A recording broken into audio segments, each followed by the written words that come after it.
Let's dive right into it. Really, ultimately, what was it about Georgia?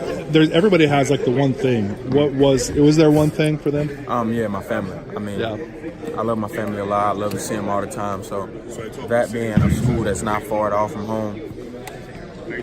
How much is it with the thought of you don't know how long you're going to be there to soak up that time? Did that kind of all come into play with all that? Yeah, I mean, I chose it because you never know, I might have to be there 4 years. Yeah. So interim cream is really good with player development. So that's a good 4 years of developing, getting ready for the league. So you never know. We've seen this steady growth with your game from ninth grade to now, where a lot of guys kind of come in like, this is the top 3 guy. You've had to work at that. Yep. Can you explain your process of becoming the top player in the country? How much work goes into something like that? I mean, me and Justin, we work hard. I mean, sometimes after a game, I might call him like, let's get in the gym. After practice, I go right to him, we work out. So, I mean, it didn't come easy.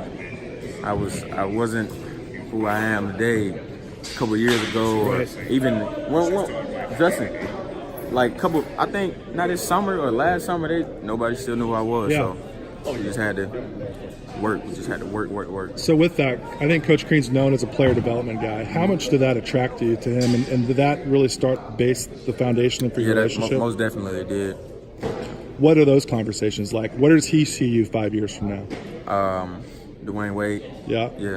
That's a lofty goal. I mean, that's one of the 50 greatest of all time. Exactly.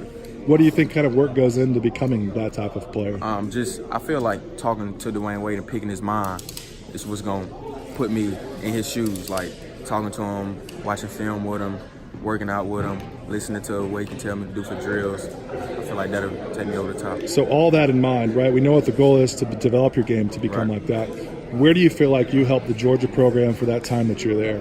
What kind of impact do you feel like you can make? Probably scoring and playmaking the most, because I know I can score the ball and I want to get my teammates involved. We see. So you mentioned this in the thing earlier, where you get a guy like Zion Williamson that goes to Duke, and you get guys that go to Kentucky, and you get guys that go to Kansas. You've always kind of done your own thing. How important was it for you to continue that same sort of trend and to go somewhere that nobody normally goes? I feel like I've always been a leader, so I don't want to follow the trend, go to a blue school, be coached by one of them.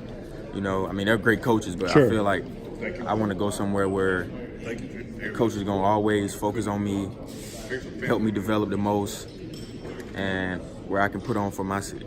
I love it. Yeah. Congratulations. Thank you so much.